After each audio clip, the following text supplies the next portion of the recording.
আরশোলা উৎপাত থেকে রেহাই পাওয়ার জন্য গত শনিবার রান্নাঘরে বেগুন স্প্রে দিলাম। সমস্ত জিনিসপত্র নামিয়ে রান্নাঘরটাকে ক্লিন করে নিলাম এবং সোমবার দিন হাসপাতালে যেতে হবে এবং আমরা চলে গেলাম। আমার হাজব্যান্ডের ব্লাড টেস্ট করাতে হবে। ডাক্তার দেখে বললেন যে প্লেটলেট কম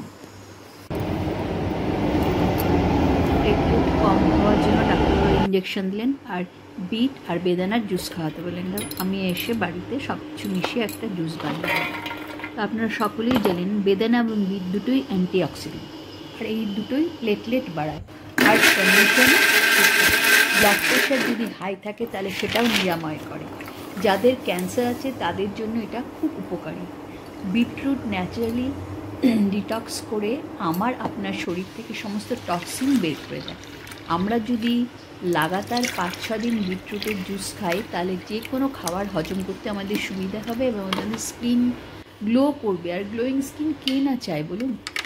এবার একটুখানি গুড় দিয়ে দিলাম আর সামান্য পিঙ্ক সল্ট দিয়ে দিলাম, দিয়ে এটাকে ভালো করে নেড়ে ফ্রিজে রেখে দিলাম।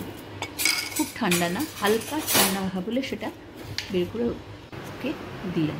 আমিও খেয়ে নিলাম। কেমন হয়েছে খেতে? দারুণ, একদম ফার্স্ট ক্লাস।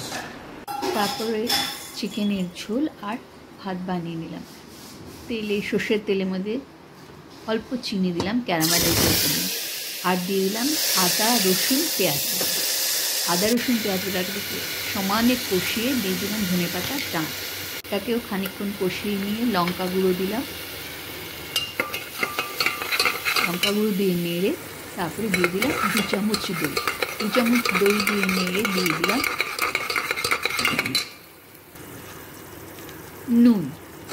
নুনটা দেওয়ার পরে খানিকক্ষণ নাড়লাম। তারপরে মাংসের টুকরোগুলো এক এক করে দিয়ে দিলাম, দিয়ে সেটাকে সমানে কষালাম।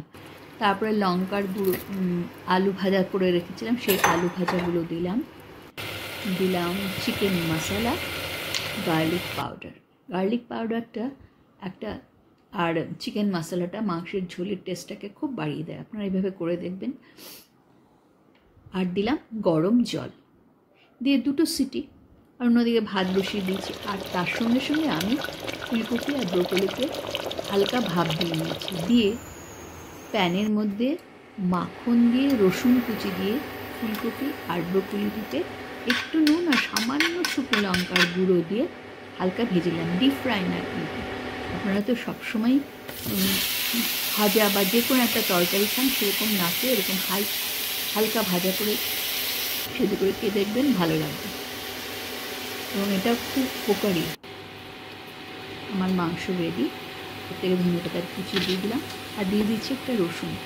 আপনাদের যদি ভালো লাগে তাহলে অবশ্যই লাইক কমেন্ট শেয়ার করবেন।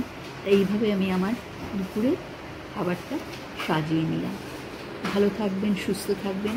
আবার পরবর্তী ব্লগে দেখা হবে। অবশ্যই কমেন্ট করবেন এবং শেয়ার করবেন।